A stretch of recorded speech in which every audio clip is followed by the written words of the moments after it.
I'll go HP or Dell. Right. And I don't think it's all start well, I'm not if you're not getting it out. That's what's going on.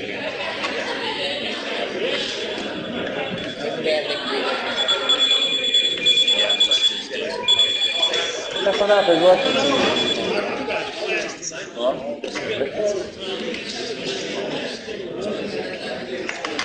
Okay, we're ready.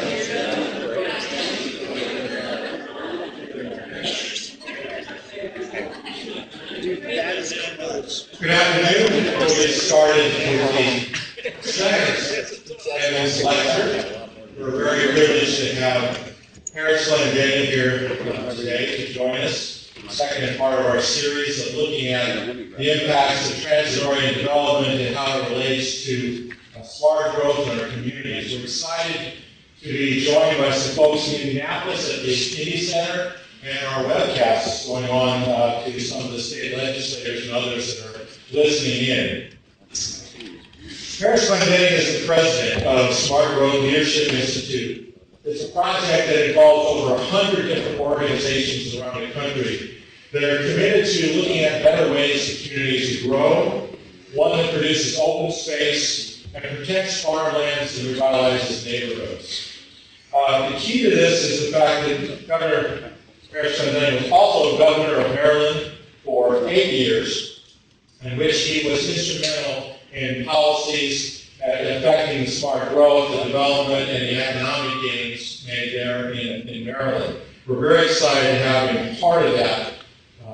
And these issues have been important to him as he's looked at the impacts growth has on the environment, and especially on the quality of life. And that's a commitment that has been consistent as those of us in this college who are very committed to quality of life and how to design and the issues that we impact. It's a very appropriate lecture for us to listen to today and learn from some of the models that we've seen there. Mr. Glendening has degrees from Florida State University, and we're also fortunate that he has two of our distinguished faculty in the political science department were part of Dr. Glendening's under dissertation committee, so they're here joining us, and we're very excited to have them as part of this discussion. Governor Glendening received from the American Society of Landscape Architects the Olmsted Award for his work in preserving communities. He has been honored by the Harvard Initiatives in American Government and the Public Official of the Year by Governing Magazine. So we're very excited to have him here. He's had a busy morning. We started the morning early as he spoke at a conference on health by design with a group of folks discussing the impact of childhood obesity and our impact of our immobility in communities. He then was gracious enough to go over to the State House and be part of the joint committee looking at the transit issues, and then be part of the luncheon gathering at the Kennedy Center. So this is his fourth talk. One thing, Governor Glendening, when someone comes to visit, we try to get all the mileage we can out of their business. So welcome to Ball State and the College of Architecture and Planning.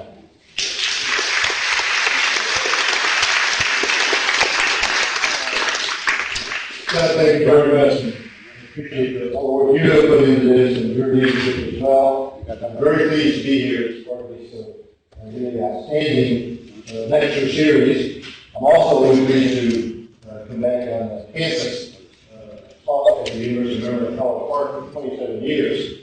Although I might tell you, I was speaking recently at the campus, and someone went through the introduction, and they said I had been an elected official for 31 years, and I had my doctorate and all that sort of stuff, and taught for 27 years. And at the end of it, the hand went up, and the first question the young lady asked me, how old are you? So I want to tell you, we did some of these concurrently, not everything sequentially, but I'm so pleased to be back here on campus as well.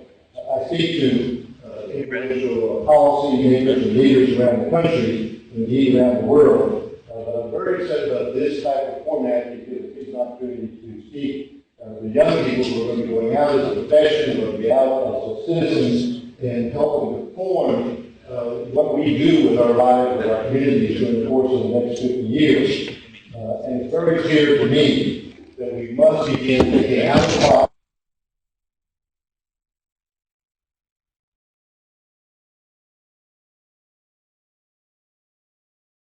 about transit itself and transportation systems. It's important to consider the question posed by Enrico Peñalosa, the former mayor of Bogota, Colombia, a visionary leader who helped set such a world view about development around mass transit. And his quote was that we cannot talk about urban transport until we know what type of city we want. How do we want to live?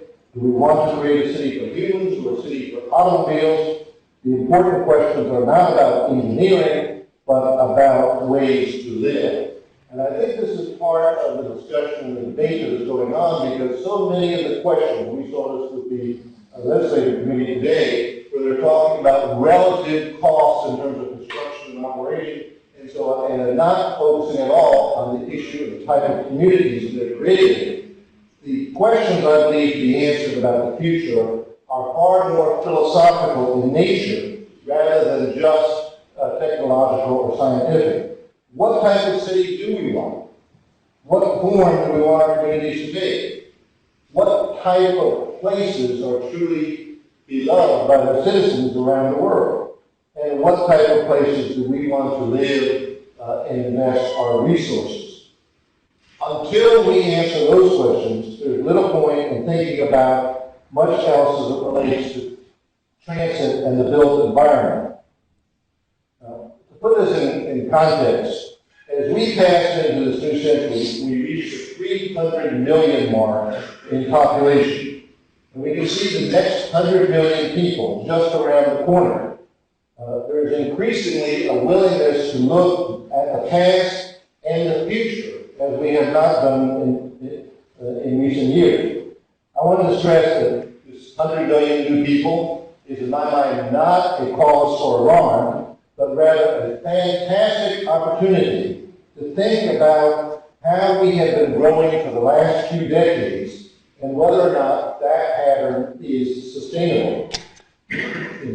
We have to ask ourselves, can we sustain the patterns of growth of the last 50 years in Indiana, in my home state of Maryland, and indeed around the country, and continue in that pattern? Will repeating the same development patterns and multiplying in exactly the same way to accommodate more people change the result? Will doing the same thing over and over again improve the quality of life? Remember the famous quote from Albert Einstein, and some people, it's the only Einstein they ever quote, but insanity is doing the same thing over and over and expecting different results. The state of our country's growth, planned for millions of people more, affords us a unique opportunity to examine our past growth patterns and whether or not we want to continue those patterns with indeed the same results. The last 60 years of our nation's history have been defined by growth in a singular pattern that we are now realizing is unsustainable. For many Americans during the last 60 years, moving up the social economic ladder was viewed as the same as moving out to the up part of towns, and then out to the suburbs, and then to the outer suburbs, and then suburbia, and so on. Further and further from our existing cities and inner suburbs, out to where larger houses on bigger lots were popping up, leaving large parts of our cities boarded up and abandoned, making congestion worse, and forcing our citizens to pay higher and higher taxes to cover the infrastructure costs created by sprawl. For those 60 years, our planning philosophy has been largely dominated by the system of Euclidean zoning, which separates our land according to types of use. Most of you have backgrounds right here, so you understand this as well, but we literally say our shopping will be over there, our houses will be over here, our jobs will be there, our multifamily house will be here, and and don't dare let them come close together. The intentions generally were good, and that is to take noxious uses out of our existing community. Although I say generally, you should remember the first of the Euclidean zones were actually adopted in San Francisco for the purpose of making sure that the Chinese were not permitted to come into certain parts of the business community. Like all plans, it started out in the right direction, and it had some right intentions. Many of our greatest unique cities to which people flock on the weekends and take vacations to visit were in fact built before this system of zoning took root. You can point to any state to the same thing, but in my state of Maryland, it is Annapolis. Our state capital, it's a beautiful city with narrow streets, with little alleys, sort of like in London as you can go down. You walk by shops and apartments and commercial areas, tourist attractions. In fact, Annapolis is by far our most popular, most attractive city to Marylanders. But if we wanted to build another Annapolis somewhere else in Maryland, our building, zoning, and parking regulations would prevent it. And the same is true for just about every major city that you think is an attraction, a place you want to go, and say, what can we do if we could build another use? Numerous federal programs subsidize the post-World War shift in our growth patterns that fueled suburban growth and urban dispersal. They were programs again that were thought of as being well. The reason I say 60 years is small is they largely started with the creation of the interstate highway system, or as we called it back then, the interstate fence highway system, which paid for the opening of all the suburbs and subsidized in a massive way to the tune of hundreds of billions of dollars. And this combined with other federal programs, like what started out as a GI loan program, but then became the federal guarantee for home mortgages. And remember as well, when that program first started, the mortgages were often redlined, meaning if you had any minorities in certain communities, you were not eligible for those mortgages. So look what has happened with federal policy. All of a sudden, we'll build the road to open up the suburbs, and we'll give you a mortgage, but you can't have the mortgage in the existing communities because there's too much diversity there. And that was the first 20 years, in fact, of the combination after 1954. As the years pass, we have begun to see that we have perhaps invested the massive wealth of post-World War America in a form of growth that has a very questionable future. Some people were lulled into believing that we could always build more roads, always add more cars, and keep on expanding and expanding our cities forever. Now we know that this is not the case.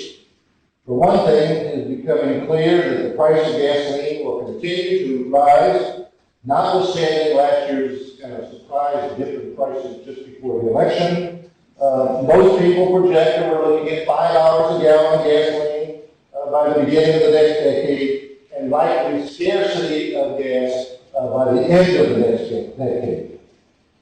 There is also the impact of sprawl and the resulting transportation patterns on the greenhouse emissions, gas emissions, which of course are linked to global climate change. While the debate is still going on about all the causes and all the solutions, most scientists and most citizens today agree that the planet is warming, that greenhouse gases are to blame, and it is the result of human influence and human activity. I would say on that point, by the way, the good news is that most people now understand this. About 10 people in the country do not yet understand that. Unfortunately, all 10 people are in the White House. It is also becoming increasingly clear that adult and childhood obesity, childhood asthma, and other respiratory diseases, hypertension, and diabetes can be tracked directly to our lack of exercise and activity and to increased air pollution. And in turn, our sedentary lifestyles and car-based living are directly the result of the automobile-oriented sprawl that favors cars over walking or biking. The Surgeon General recommends 30 minutes of daily physical activity, which could be attained as simply as walking 15 minutes to and from work or school or even out for dinner in the evening, except that we have built our environments that discourage walking. Now, no one can force Americans to exercise and to be healthy, but our growth patterns have taken away many of the everyday opportunities for incidental exercise. As cars supplant walking and biking, our physical activity and health plunges while our weight soars. A study from my organization, Smart Growth America, found that people who live in the nation's most sprawling, most car-dependent counties are also the most likely to be overweight and to have associated problems like heart disease and high blood pressure. There's another, I didn't pull it here, we have a map that shows, in fact, one of the analysts this morning showed the same thing. If you rank the states by sprawl and then look at the obesity, in the Southeast in particular, really, the immense amount of sprawl and the most obese states are all found in that Southeast section of the country. Unfortunately, by the way, Indiana does not rank real high in these either on the news of body mass or on the issue of sprawl. Controlling for all other factors like social economic status, race, age, and so on, just living in a more compact place makes a person less likely to be overweight and less likely to have health complications resulting from that. We have planned and built our communities around the supposed convenience of a car. We have become so successful, in fact, that we have zoned out a corner store, so we need now to hop into a 1-ton automobile to drive to the grocery store for 1 gallon of milk. And this, by the way, subdivision, this subdivision is so absolutely typical all across the country. But look what happens. You can't walk any place other than if you're in the immediate neighborhood. You've got to get in the car, go around the cul-de-sac, go out to a major road, go down the major road, go back into another cul-de-sac to get to maybe a school or a small convenience store for that quart of milk. It is even more ironic to get, when we get into our cars, to drive to the gym to do our exercise. And by the way, everyone always chuckles at that, but I've also made an observation. In almost every local jurisdiction, the physical fitness centers are classified as one of the highest parking space required types of activity. In other words, meaning that a massive number of people do, I won't ask you, which is not too embarrassing, but a massive number of people drive to the fitness center in order to be active. And it's not just the suburbs that are biased to the automobile. Many of you live in cities that may be able to relate to the suburbanization and disperse. This is downtown Houston, and I hope you look at it carefully. The automobiles love Houston. I'm not sure how people feel, but those are all, and this is somewhat typical. I didn't pick out one section. Any area here in Houston will show you largely that arrangement. The Federal Highway Administration reports that 75% of the trips shorter than 1 mile are still made by car. This is usually to the store or the school or some other daily activity and should be made on foot or bike. But another twist on the same statistic is that each American household generates about 11 trips a day. Individual about 7, a household about 11. As few as 20% of those trips are work-related. Imagine the impact on our energy consumption or emissions if we could make it so we can design our communities in such a way that just 2 or 3 trips were eliminated. Maybe the children actually walking to school or walking to the neighborhood stores or out to dinner in the evening. Having a car has become the only means of mobility for most of our citizens. In many of our communities, walking to school or to the store is unrealistic. Taking the bus to work is almost impossible. And of course, we have so disinvested in rail that taking a train is not an option for many people. Our national policy, by the way, is so anti-rail biased compared to most, not only developed nations of Europe and all, but the developing nations of Asia and places like that. In fact, I'll be going to China shortly to work with them on some of the mass transit the investment that they are making in the rail is phenomenal. Even though the government heavily subsidizes roads and driving, public transportation systems are regularly criticized for not being self-sufficient. By the way, when was the last time you ever heard an elected official policymaker say, that road is not self-sustaining and I'm not going to put more money in it? And yet that is the cry that you hear about mass transit just about every place. And in many of our cities, those who have depended on public transportation for mobility have to confront attitudes like this. I hope you look at the top of the bus there and see what it says. That was an actual ad that was run by a car company under the outrage was so great that they finally pulled it. But it did run for almost a year. And in many, now we're seeing that car ownership is not even a guarantee for adequate adequate housing price. The rule used to be, in terms of affordable workforce housing, you drive till you qualify. Meaning you just keep driving out until the house gets cheap enough for you to qualify in terms of your mortgage. But now what we're realizing is that the inexpensive houses found in the far outer suburbs are not as cheap as we thought, as was recently reported in newspapers all across the country. A study in the Washington, D.C. metropolitan area and 27 other areas around the country by the Center for Housing Policy found that the cost of one-way commutes of as little as 12 to 15 miles cancel any savings on lower-priced outer suburban homes. The equity implications of this are immense. Just think of the social impact on a family when, as a case, for example, in the Washington metropolitan area, well documented, people are moving to West Virginia to commute to jobs in the Washington, D.C. area.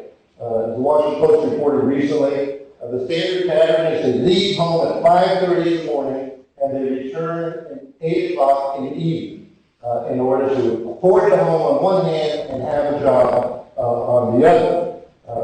These are what we call the social costs of sprawl that don't show up in a lot of the financial calculations and so on. But what happens to the impact, not on the individual, but the impact on the family with that type of commuting pattern? Just this morning, as was mentioned, I spoke at a conference in Indianapolis about the influence of our built environment on our health. It is major and it is getting greater. More and more health practitioners are taking up the issues of design and urban form and transportation method and how it affects the health of our citizens. The addiction of car-based planning has not only reduced the amount of exercise that we get, it has also polluted the air that we breathe and significantly affected our health. In many of our cities, car use represents a significant share of air pollution. In fact, 6 out of 10 Americans live in areas that fail to meet one of 4 federal guidelines on standards of air quality. I was speaking last year in Phoenix, Arizona, and years ago when I was younger, the standard used to be for people with asthma and other respiratory illness, they would say, go to Arizona. The dry, clean air and all this sort of stuff would be of such a great help. In fact, the major population of Arizona started because of that medical advice. When I was speaking out there, the major problem in the Arizona Central Valley is that the air quality has gotten so bad that people are having major respiratory problems and people are now leaving Phoenix and Arizona because of that challenge.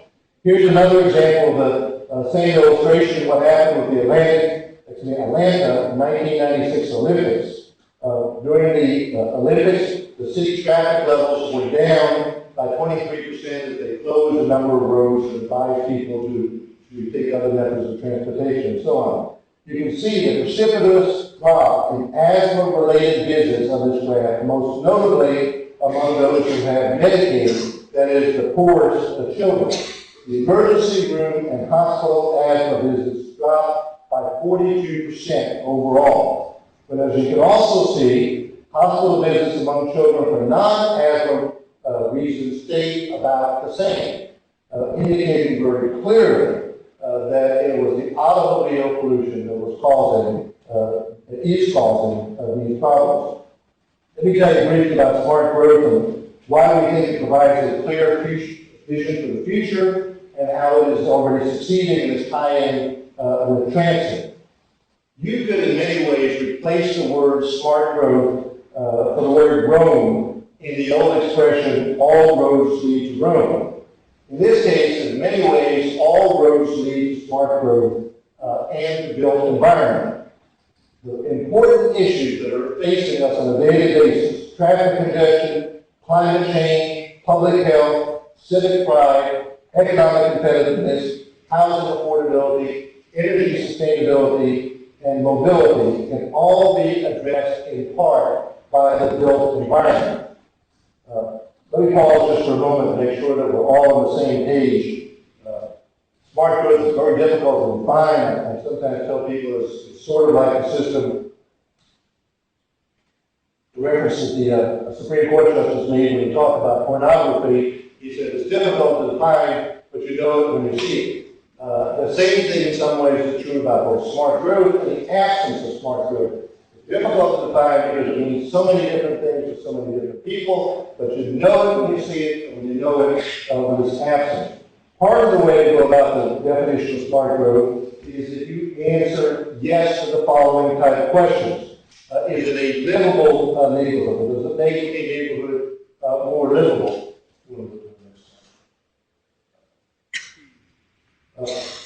It is safe, convenient, and affordable. Can a child walk safely to the corner store to get a popsicle? Does it make room for singles and new families and retirees and young children as well as grandparents?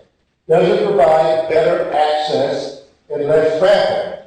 Does it mix land use types and provide multiple transportation options so that not every trip requires a car? Does it maximize our existing investments? Along that line, does it make our existing cities, towns, and suburbs more vibrant? Does it take advantage of infrastructure that is already there? Does it help share the benefits? Does it increase the prosperity for the whole community? And does it allow everyone to participate in that prosperity? Does it bring more jobs and make our communities more welcome and more diverse? Does it mix incomes? Does it provide shared spaces where people can meet, where they can reach out to others? Does it break down walls rather than build walls? And will it lower taxes and costs? Does it avoid the cost of new infrastructure? Does it lower transportation costs for everyone and relieve families of the burden of high energy costs? And finally, is it sensitive to the environment? Does it keep open space open by concentrating development and investment in our existing communities? Will it lead to healthier air and cleaner water? Does it make recreation available and accessible to everyone? These 6 results define smart growth. And if you start answering yes to a number of proposals on this, you are then moving towards smart growth. During my first term as governor of Maryland, we introduced the Smart Growth and Neighborhood Conservation Initiative. Truthfully, when we did so, we were not trying to invent some brand new philosophy of growth, even though it's now spread this way all across the country. We were simply trying to halt the spread of sprawl, to protect our open space and bring investment to existing communities and expand transit opportunities. I saw how land use and transportation planning in the state was rapidly and inefficiently eating up our open space while forcing residents to live further and further from their work and realize that it was a pattern for disaster if we continued it. As we look at how to steer growth to areas that were prepared to handle it, and trying to keep new growth from taking over our virgin farmlands and converting them into development, we quickly discovered that the rules of the game were written in such a way to make sprawl the status quo, making smarter growth harder to achieve. So we set out to change the rules by which development occurs.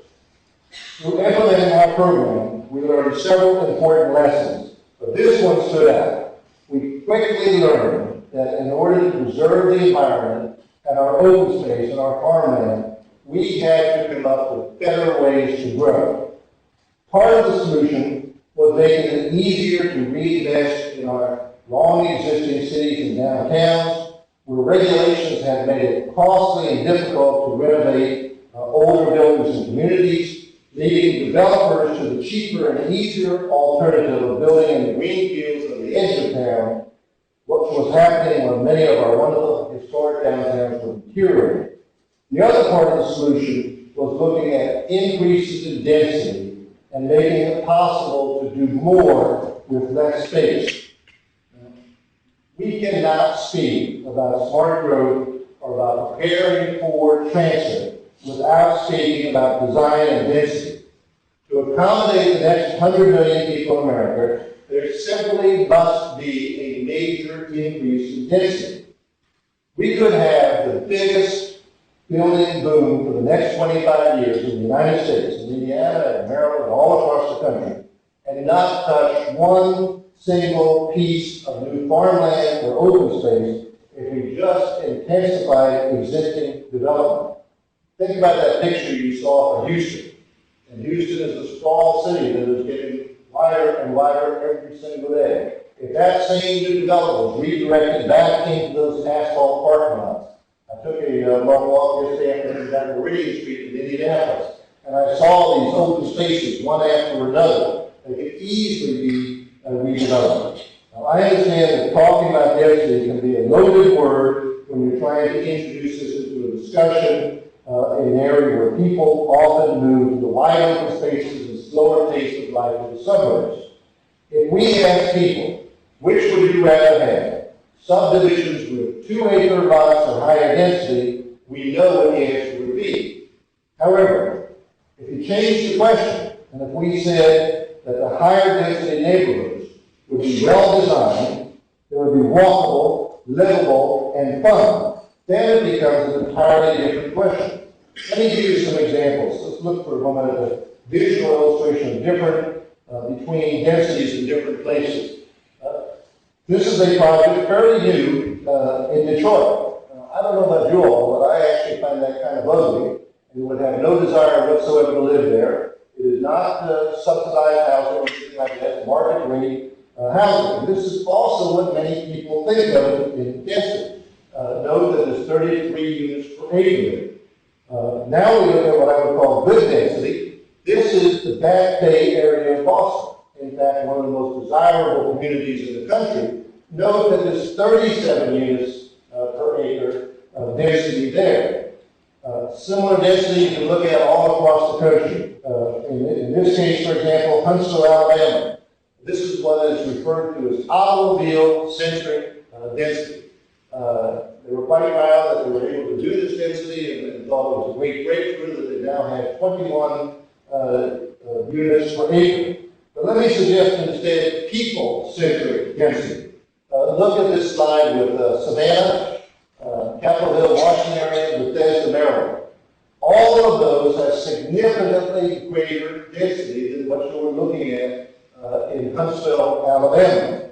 I've been working with the Ontario provincial government, and they are making major changes in density in the Toronto area. In fact, what they have said is 40% of all new growth must occur on already existing impervious surfaces. Now, think what that means. 40% of anything that's going to happen there is going to be by, they use the word, not density, but intensification. And this is an example of what's coming out of it. These are typical scenes throughout the Toronto area. As it relates to walking health and transportation research, shows that people walk more when there is density, when there is diversity, meaning mixed types of uses, and when there is design, pedestrian-friendly buildings, median street, interconnected grids. These are the things that people look for. Along those lines, I would recommend very strongly, especially for those of you in the planning and architectural area, a recently released book by Alex McLean and Julie Campoli from the Lincoln Institute on Land Use entitled Visualizing Density. A few of the photos that I've showed here comes from the photographer Alex McLean, and the book has a companion CD, which is wonderful examples all across the country. When we speak of revitalization, infill, redevelopment, We must begin with design. These are the two Ds that we should pursue together: density and design, with the emphasis on design. Increasing density without better design will lead to more problems than solutions. Or, as you could say, it leads to the third D, that is disaster. But density paired with good design can be one of the greatest tools to fight the NIMBYism that we find in so many of our communities when we talk about increasing density. By increasing the number of people who can live comfortably, work, and shop in a given neighborhood, by improving the design and the flow of the neighborhood, we're creating a large economic base to support convenient transportation options, accessible corner stores, and neighborhood schools. There are so many design measures that need to be taken in place when we consider this more compact, welcome, fun, appealing places. Far more appealing than I would suggest in most subdivisions on the cul-de-sacs are. And there's so many things that can be done. For example, we can reduce curb widths appropriate for pedestrian. You know, the traffic engineers will tell you that you can go around and draw a curve because cars can turn the corner faster, and you double the cost for pedestrians. We can do things such as plant shade trees. We put a track with signage. We can make it pedestrian friendly, as you see in each of these examples. Let me tell you a quick story. I was working with Baton Rouge, Louisiana, just a few months back before the storms hit, and they took me to a development just outside of Baton Rouge in a neighboring parish. The counties they were called parishes, and they were very proud and were showing me this new office park. And the architectural design of it was in fact very pleasant. But this is what we noticed out there right about noon: lines of cars coming out of this office park, turning right on the main street, a 6-lane highway that had just been constructed, and I asked where everyone was going. And they were headed to lunch, and they went about a mile to a mile and a quarter down the road to a restaurant park that was there. So we asked the people a couple of fundamental questions. When the zoning was approved, why didn't they require retail on the ground floor of each of those office towers, which almost certainly would have been a number of restaurants? And they said, well, in fact, our zoning code prohibited that. They would have to come back for a special change, a special exception, and they didn't want to do so. So I asked the question, well, okay, why did they have sidewalks connecting the restaurant park and the office park? And they said, well, the traffic engineers recommended that we do 6 lanes instead of 4 because of future growth, and therefore we compromised on the sidewalks. Now, I've got to tell you, just standing here listening and talking to one of the parish commissioners, a number of people in those cars going by needed to walk after lunch. And yet they had designed the entire process that this would be impossible. When we changed our rules and regulations as well as our design habits to make higher density, mixed use, and transportation options possible, we are creating an environment where we can walk to the corner store for that gallon of milk, we can walk our children to school, we can avoid driving to work and sitting in traffic and adding to the air pollution. Not only does well-designed density help sway neighbors and decision makers, density can also help make another facet of smart growth possible, and that is transit. When I started that earlier, as I stated earlier, a core value of smart growth is varied transportation options and having access to them. Whether by foot, bike, bus, train, or car, it is important to design places where there are options for travel. Transit helps make places with increased density function without just adding thousands of new cars to the roads. This happens to be a very simple fact that transit can move more people more efficiently in the same space as the road lane, making it possible to live without a car. These are the figures that we find so fascinating, and people may debate them by a number or two, but generally agreed upon in terms of what you can do with capacity of a lane, 1 mile lane. Here's also a visual. Think about the last slide. The numbers you just saw, cars that can take what they can do in terms of room. If you look at it carefully, the same number of cars that you see at the top, and there's the same number of people moving by more efficient means. Let me give you a couple of examples of what is happening in mass transit and transit-oriented development across the country.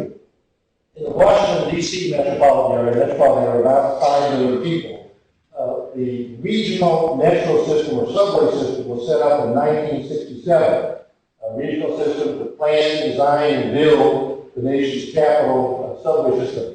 By the way, when it was proposed, there was a referendum. It was argued very forcefully that this would be done for $680 million. Final build-out cost was a little over $6 billion. A slight cost variation here. In fact, lines were added and places were buried where they talk about boat drag and so on. But let me tell you what that metro system does today. 900,000 trips a day are taken on metro. Think about it. 900,000 trips being to and from, so if you go to work or lunch or whatever. Or that translates to 200 million trips by rail alone in our last calendar year. Imagine what would happen in that metropolitan area if also we dumped 200 million trips back into the community. And that is just the rail portion. Another 100 million trips a year by the bus components as well. As I always tell people that when we talk about supporting the finances of Metro, even if you don't ride Metro or the subway system, it certainly benefits you because you do not want those 900,000 other people or trips on the roads where you're trying to drive. Consider what also happens, though, in terms of how you plan for this. Let me just give you, since many of you have interest in transit-oriented development, 2 examples of what happened as a result of the construction of the system. In the 1960s, when the new metro lines were being planned, Arlington County, with a sleepy area across the Potomac River, Washington, Georgetown, and Washington, D.C., it was considered by many to be built out. Wilson Boulevard, the main street through the area, looked like a typical suburban divided highway. Buildings were set back from the street, parking lots were plentiful, and development was relatively low density. But the area was a mere 30-minute walk from the center of Washington, D.C., literally from Congress and the White House and so on. The leaders of Arlington County embraced the Metro subway as a tool to enable density without resulting in massive traffic congestion.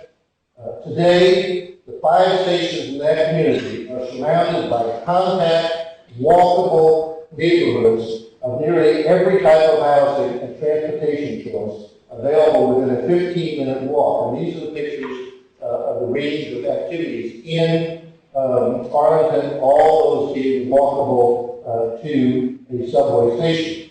Arlington is now a picture of how transit can transform a place when paired with change in planning and land use philosophies.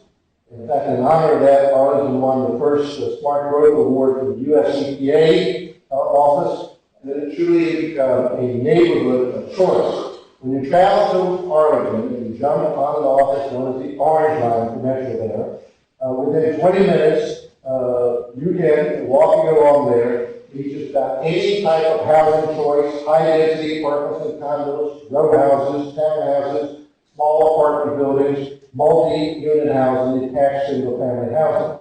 Residents can drive into D.C., or they can take a bus, or they can take the train, and a reasonable number, in fact, walk or bicycle to the nation's capital.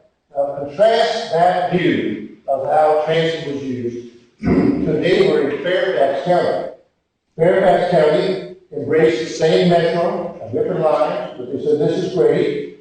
However, they were so driven by car-oriented planning that while other neighborhoods have been transformed by underground metro stations like Arlington County, the Orange Line was placed in Fairfax County in the middle of Interstate 66 as it runs through Fairfax County, resulting in very little development around the stations. In fact, around the stations, what you find are massive parking garages, which gives you a somewhat oxymoronic situation whereby people drive to the metro station in order to take mass transit into town.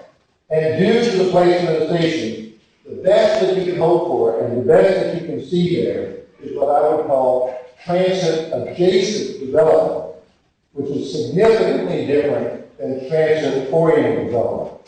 The example of Fairfax County teaches us the important lesson. Transit is not an end in itself. Intercity transit must be accompanied by a change in the policy to make the neighborhoods around it compact, mixed-use, walkable communities.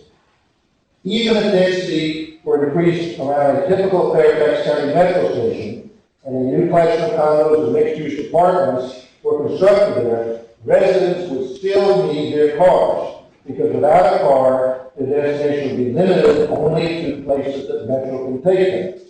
Once they leave the high-density area around there, there's no place for people.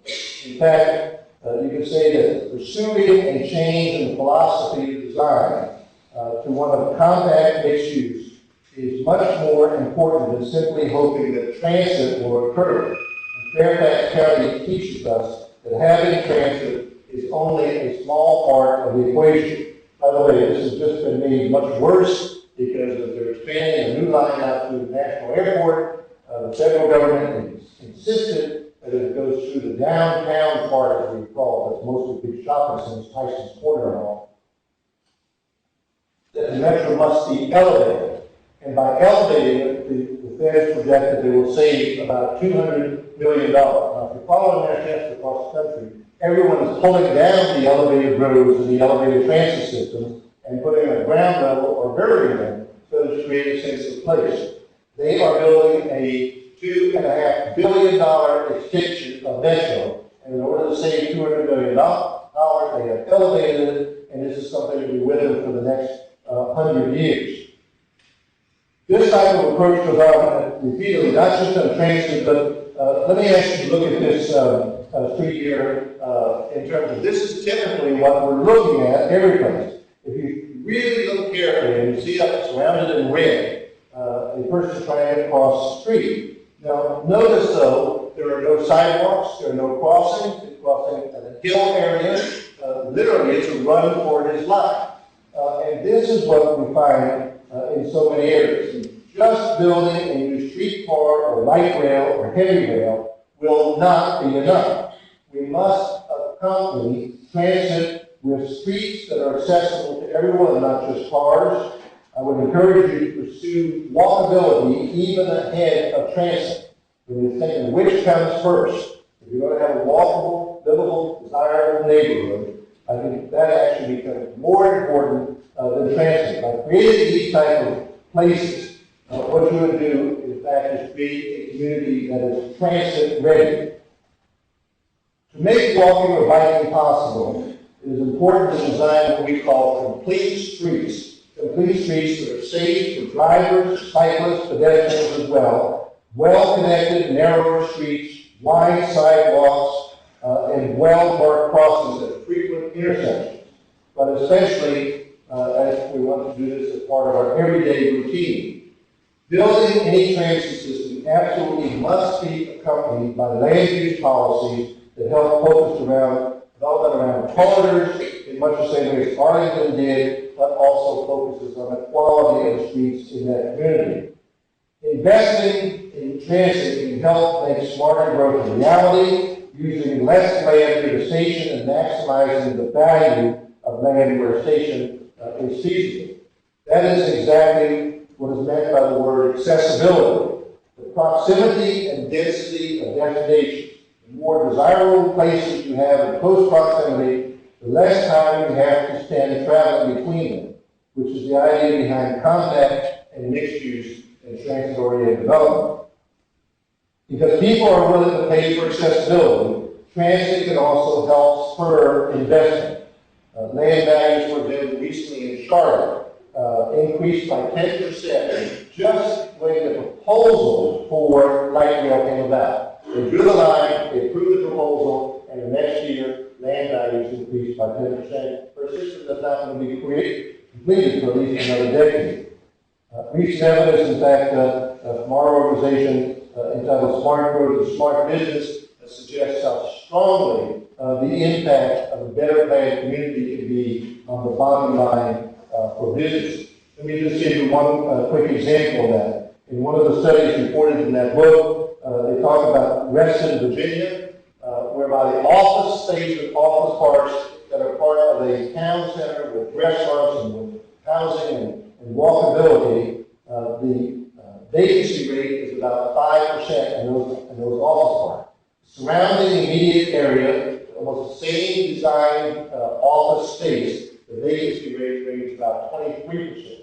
The difference is simply the walkability, the sense of a 24-hour community. It was one of the points that we made when we met with the legislative leaders this morning. This is not an isolated trend. If you take a look at property values in most cities near transit stations, you will see that there are a handful of reasons why property values go up considerably and why people are willing to invest. But frankly, transit-oriented development and walkable development is drastically underserved section of the housing market that can have a significant impact. You get a chance to go to Denver and see what the transit has done in those areas. The changing demographics have become extremely important, and if you look at the same product that the builders are producing now, that they've done for the last 60 years, leading to a mismatch between housing and demographics in the future.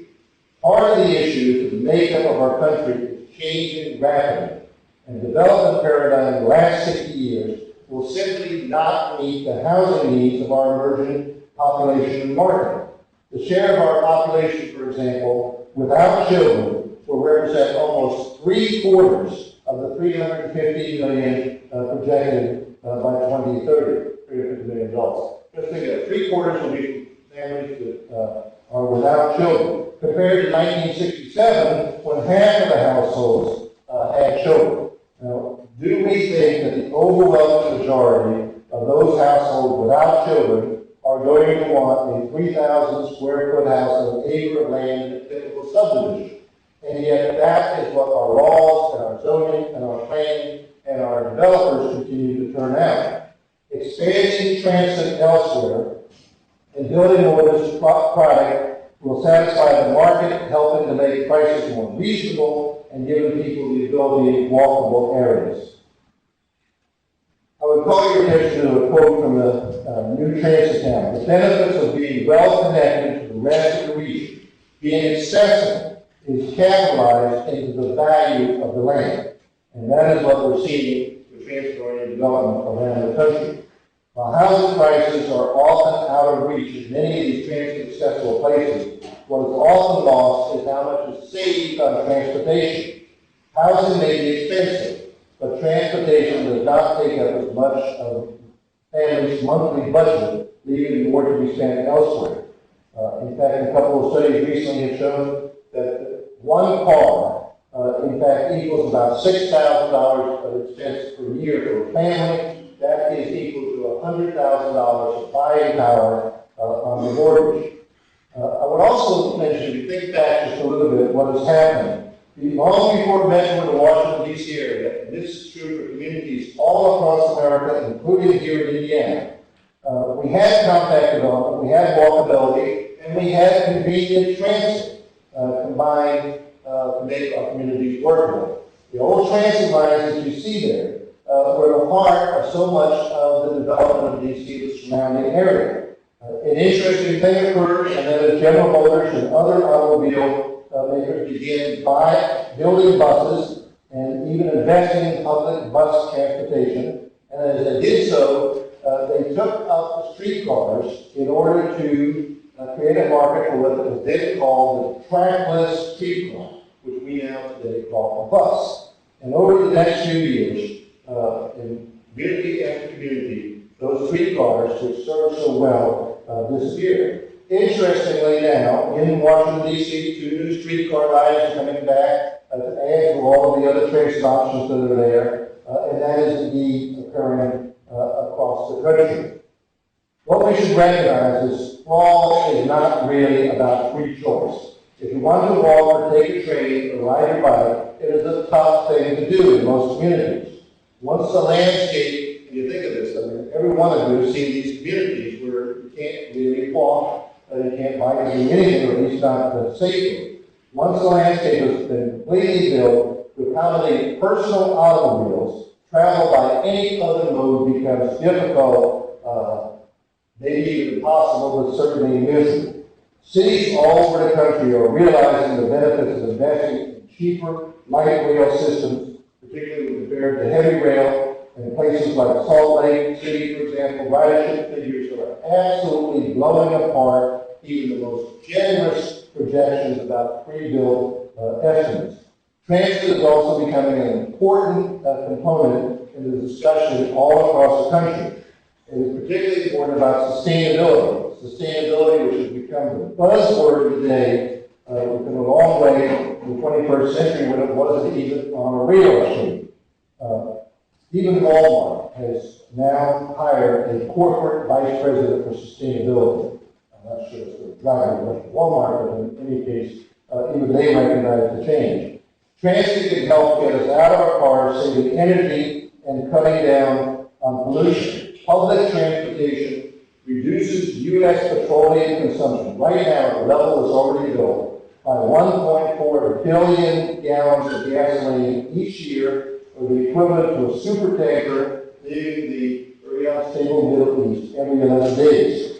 Last year alone, mass transit, we had over 10 billion trips across the country, the highest recorded in the last 49 years.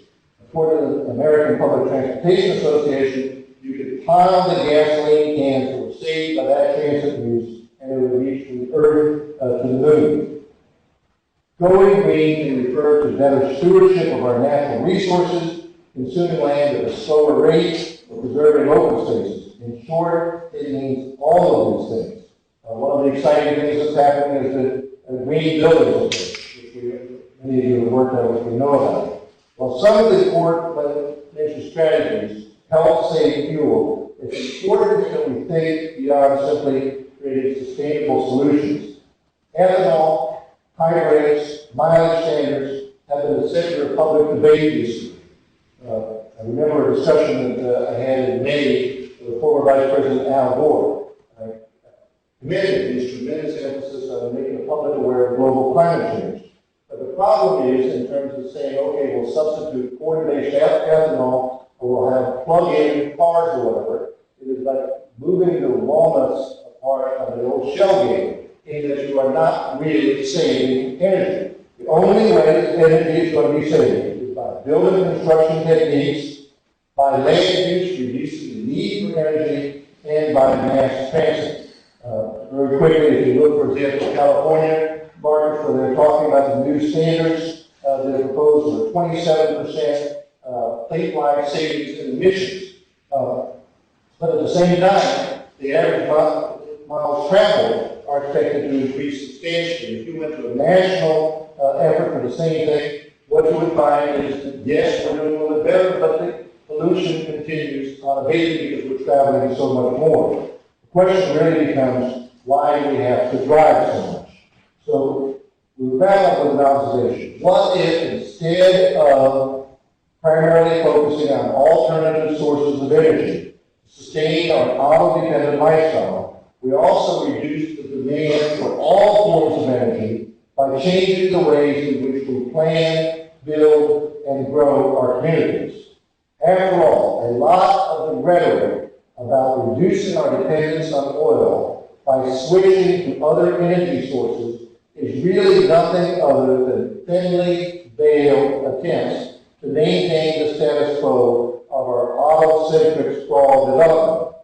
If we change the way we grow and also employ more efficient design, we simply would not need as much energy. Imagine the difference in energy consumption if more of us simply lived in places where we could walk or bike around the corner to a park or the office or the store, where we could cut our daily trips in half, where individuals living in higher density neighborhoods that include access to transit and pedestrian and bike-friendly features would reduce their driving by 15 to 50%. I know from personal experience, by the way, exactly those thoughts and ideas. We just bought a Prius. We were very fortunate. We were right out of Chesapeake Bay. We went from 18 miles per gallon to 42 miles per gallon. However, my wife, I was asking her, watching what she was doing, does not drive any less at all by having a Prius. Yes, we're getting better mileage, but the basic number of trips and all has not changed.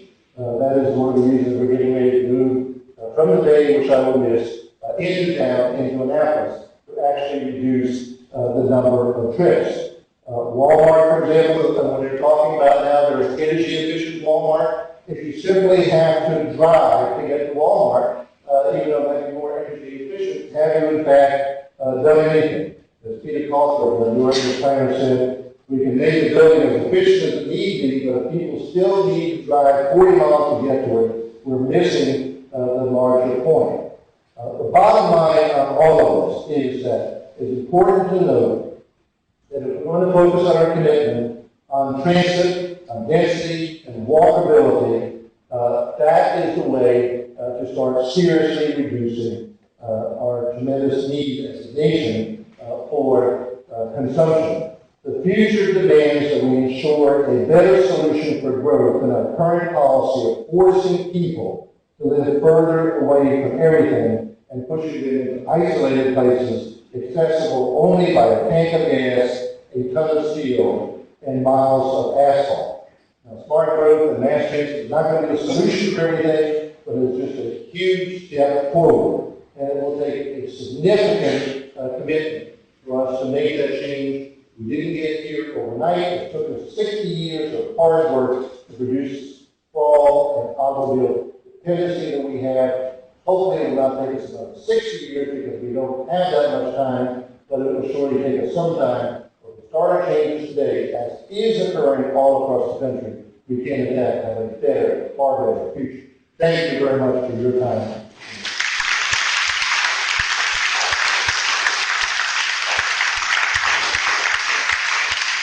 Are there any questions for Governor Glendening? We can give choices, questions, comments, personal attacks, whatever you think is appropriate at this time.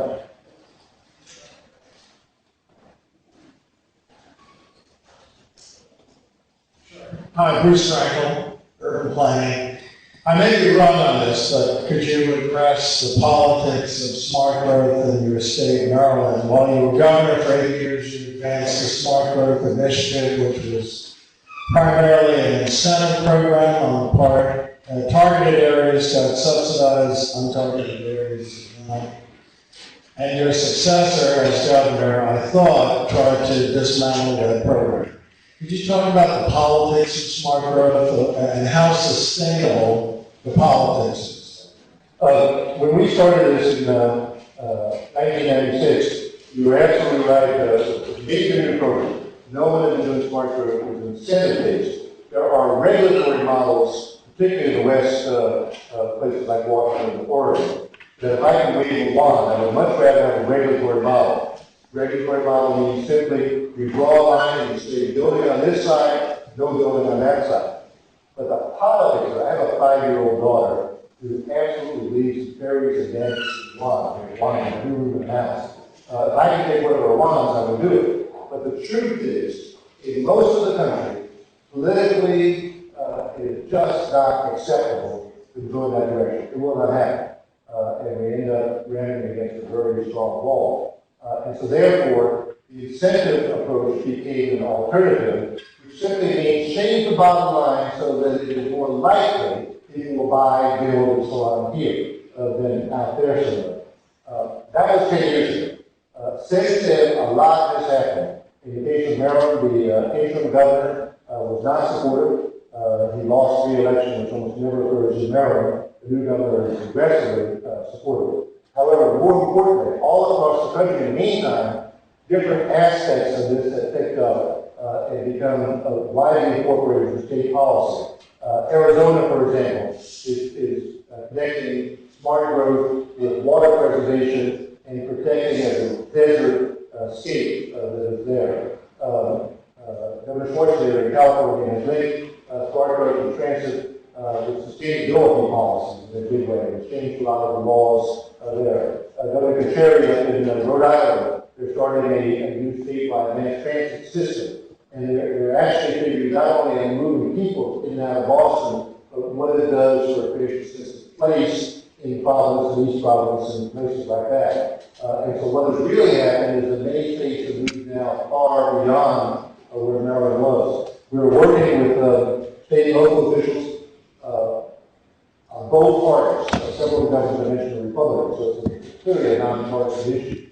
And one of the things that is very clear is that the issue of sustainability, meaning energy costs and availability, combined with the issue of global climate change, has now made this a politically positive thing. That's one of the things I'm saying to the legislature today. You don't have to call it smart growth. You don't have to call it transit-oriented development. Call it anything you want. But a state that does not position itself to start to deal with the issues of sustainability and the health issues that fall are going and contribution to solving global climate change is going to find a state that finds chaos in the future. So call it whatever you like, but we have to start moving in this direction.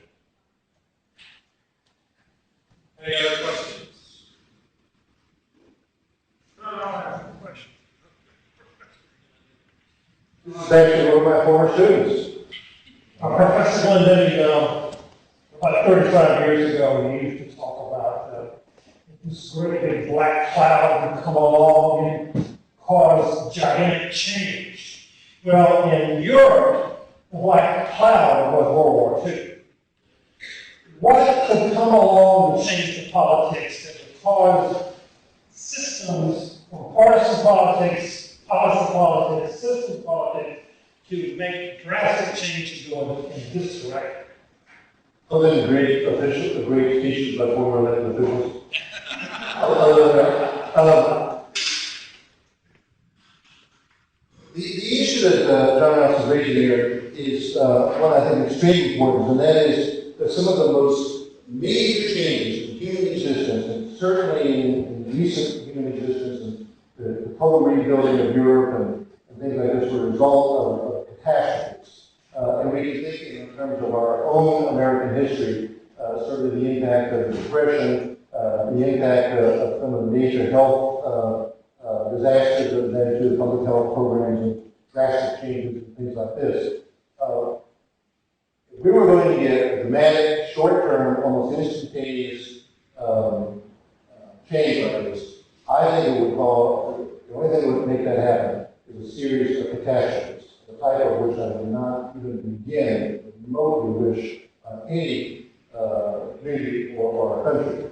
However, I do see two very real possibilities in this. One is the total collapse of the ability to supply energy to meet our needs.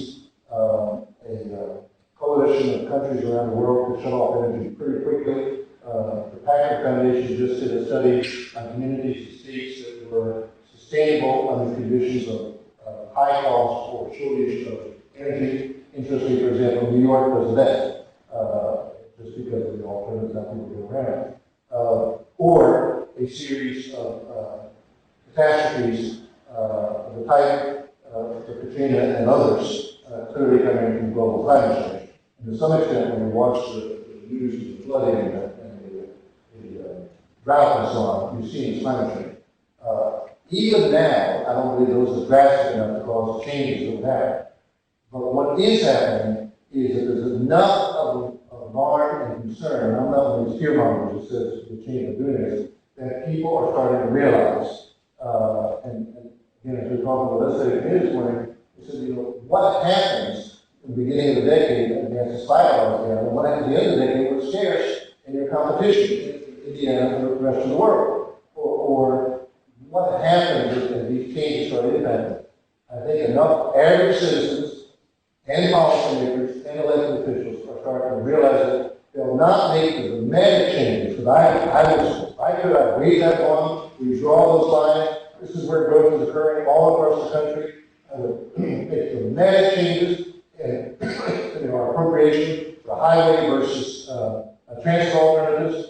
I would make it clear that jobs go with people, not people must travel where the jobs are and so on. Go through these changes. They could be implemented, but they would take a systemic, wrenching crisis to cause quick implementation. Instead, we'll probably do much of that over the course of the next couple of decades. if we have time. How about the last question or comment? And I see some people are hungrily at the door. Yes.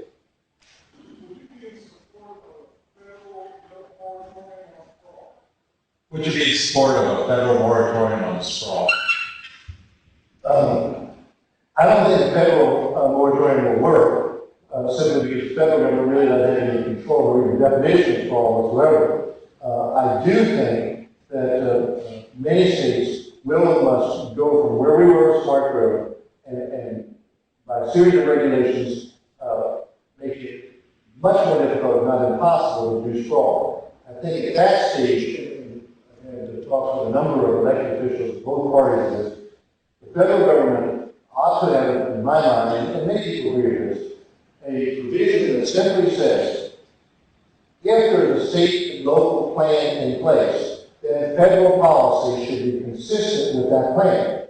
Now, what that means, among other things, is don't go give an economic development loan or subsidy for someone to build out there if your local plan says growth should be here. If a local community says, we really want transit, don't say, well, I'm sorry, but 97% of our money goes to roads. Whatever the proportional amount will be, start to change it to transit. And if we, in some ways, did this way back in the Johnson administration when they said that housing policy must be designed with the major planning organization, and the federal housing decisions must reinforce those local regional plans. Today, I think what we really must say, state and local governments, the crisis is here, it's going to be getting worse. Toughen those plans and toughen them right now. Federal government, they're doing it, you should be supportive and not eroding of those plans. Why don't we stop here, I'll stay around for a moment. Thank you very much. Thank you. We're asking if you announce your run for the presidency, you come back and announce that you're at Ball State. Letterman building if possible. And the letter, I was just going to say, you do it with Letterman, it's for the Letterman building, there we go.